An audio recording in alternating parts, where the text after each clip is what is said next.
Hello दोस्तों, मैं हूं उदल यादव और एक बार फिर से आपके लिए लेके आ गया हूं जावा के अंदर डेटा स्ट्रक्चर्स का एक नया वीडियो। तो देखिए, आज हम देखने वाले हैं जो हमने लास्ट वीडियो में देखा था कि एरे को डिक्लेयर और इनिशियलाइज कैसे करते हैं। तो आज हम उसी का इम्प्लीमेंटेशन देखेंगे। ठीक है। तो देखो, यहाँ पे मैंने एक ऑनलाइन कंपाइलर खोल रखा है जीडीबी नाम का। ठीक है। तो इसके अंदर हम देखते हैं कि किस तरीके से इसमें एक छोटा सा कोड लिखा है हेलो वर्ल्ड का। तो उस हेलो वर्ल्ड का कोड को देख लेते हैं अपन। देखो, ये रन हो रहा है। तो मतलब ये जीडीबी कंपाइलर चल रहा है। तो अपन क्या करेंगे, अपन एक एरे को डिक्लेयर करेंगे, उसको इनिशियलाइज करेंगे, जो कि हमने लास्ट में देखा था, लास्ट वीडियो में। तो अपन ये स्टेटमेंट हटा देते हैं यहाँ से।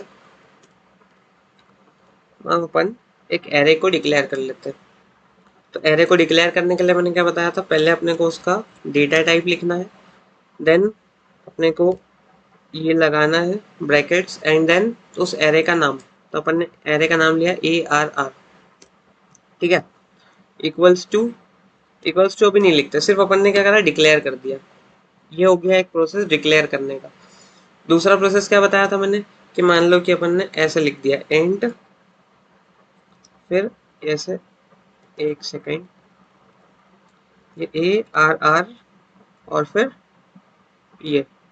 ये भी एक प्रोसेस है डिक्लेयर करने का। यहाँ पे भी डिक्लेरेशन होगा, एरे ही बनेगा। ठीक है ना। दूसरी चीज क्या है, दूसरी चीज अपन ये देखते हैं सॉरी, कि इनिशियलाइज कैसे करते हैं। तो अपन क्या करेंगे, ये वाले को हटा देते हैं, क्योंकि एक ही नाम के दो एरे हो जाएंगे तो फिर वो एरर शो करेगा। अब इनिशियलाइज कर लेते हैं इसी एरे को। कैसे इनिशियलाइज करेंगे, इनिशियलाइज करने के लिए मैंने क्या बताया था, एरे का नाम। ठीक है। उसके बाद equals to new keyword, then int, और उसके बाद नंबर की, मतलब जो भी उसका साइज है, कितना साइज देना अपने को, 5 साइज का एरे बनाना है। तो ये अपना 5 साइज का एरे हो गया। ठीक है। क्लियर है। बिल्कुल।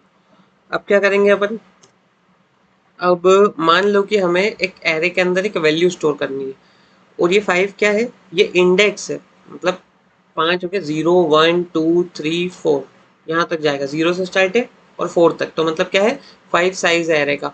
अब किस इंडेक्स पे कौन सा नंबर डालना है वो बताना है अपने को। तो मान लो अपन ने ये एरे का नाम लिखा, फिर ये ब्रैकेट्स, और अपने को सेकंड इंडेक्स पे, सेकंड इंडेक्स मिडिल होगा, 0 1, फिर 2, और फिर 3 और 4। तो 2 मिडिल इंडेक्स है। तो मान लो अपन मिडिल इंडेक्स पे कोई इंटीजर डाल देते हैं। कौन सा इंटीजर डाले, मान लो अपन डालते हैं 10। ठीक है। तो ये सेकंड इंडेक्स पे स्टोर हो जाएगा। अब अपन इसको एक बार प्रिंट करके देख लेते हैं। ठीक है। तो इसको प्रिंट करने के लिए अपने को क्या करना पड़ेगा, फॉर लूप लगाना पड़ेगा। तो उसको बाद में देखते हैं, पहले आप ये समझ लो कि किस तरीके से हो रहा है। तो देखो, जैसे अपन ने क्या करा, एरे के सेकंड इंडेक्स पे, मतलब एक होता है जीरोथ इंडेक्स, एक मिनट मैं यहाँ पे बता देता हूँ। एक अपना होता है 0, देन 1, देन 2, देन 3, देन 4। ये 5 दिख रहे हैं आपको। देन 2 क्या है, अपना मिडिल इंडेक्स है। ठीक है। तो उस मिडिल इंडेक्स पे जब भी अपना जो बनेगा, तो अपन ने ये 10 वैल्यू स्टोर कराई, ये कहाँ पे, इस 2 नंबर के इंडेक्स पे स्टोर हो गई है। ठीक है। इतनी बात समझ में आती है। उसी तरीके से अगर अपने को और भी इंडेक्स पे स्टोर करना हो, जैसे कि अपन स्टोर कर लेते हैं ARR, फिर अपन 0th इंडेक्स पे स्टोर कर लेते हैं, क्या स्टोर करें, 2 स्टोर कर लेते हैं।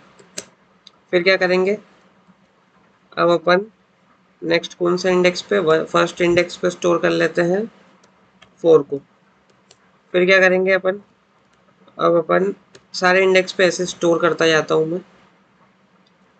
थर्ड इंडेक्स पे 5 कर देते हैं, और कितना भी बड़ा नंबर आप डाल सकते हो, जैसे कि मैंने यहाँ पे फोर्थ इंडेक्स पे सीधे इन सबसे अच्छा बड़ा नंबर ले लेते हैं, 1000 स्टोर कर देते हैं। ठीक है। ठीक है, इतना समझ में है। तो इस तरीके से आप वैल्यू असाइन कर रहे हैं एरे को। 5 साइज दिया था। अब अगर आप यहाँ पे डालते हैं, एक सेकेंड, अब अगर आप यहाँ पे डालते हैं कि आप एरे का, मान लो कि अपन ने एरे ऑफ 5 इंडेक्स पे डाला, 5th इंडेक्स, तो वो एक एरर शो करेगा कि out of index, out of bound दे देगा वो, इंडेक्स आउट ऑफ बाउंड। क्यों, क्योंकि अपना जो एरे है उसकी लेंथ कितनी है 5 और अपन छठा एलिमेंट स्टोर करना चाह रहे हैं, तो ऐसा नहीं होगा। ठीक है, तो इस तरीके से होता है इसका। अब मान लो एक चीज मैंने आपको और बताई थी कि ये तो अपन ने डिक्लेयर कर लिया, इनिशियलाइज भी कर लिया। अब एक चीज और बताई थी कि अगर अपने को इनिशियलाइजेशन के बाद मतलब डिक्लेरेशन और इनिशियलाइजेशन एक साथ करना हो तो वो देख लेते हैं। तो उसके लिए अपन क्या करेंगे, ये अपन ने यहाँ पे इन सबको हटा देता हूँ। चलो ये तो आपको समझ आई गया, यहीं पे आपको बता देता हूँ। ये मैंने हटा दिया, ये अपना डिक्लेरेशन था।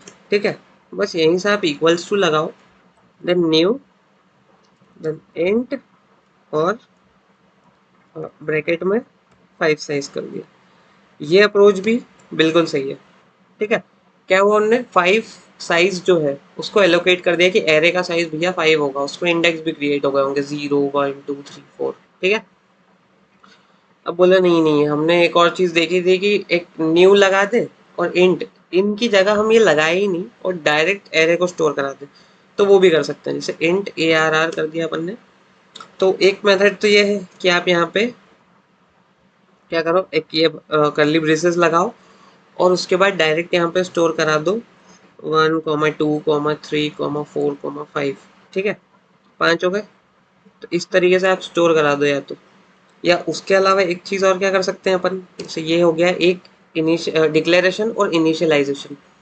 इसके अलावा एक चीज और क्या कर सकते हैं ये बताता हूँ। इसके अलावा आप क्या करो, न्यू इंट, और न्यू इंट के बाद जो अपन साइज लिख रहे थे उसकी जगह साइज नहीं लिखते हुए डायरेक्ट यहाँ पे वैल्यूज स्टोर करा दो 1 2 3 4 5। ठीक है, इतनी बात क्लियर है। तो इस तरीके से होता है इनिशियलाइज, पहले डिक्लेरेशन एंड देन इनिशियलाइजेशन।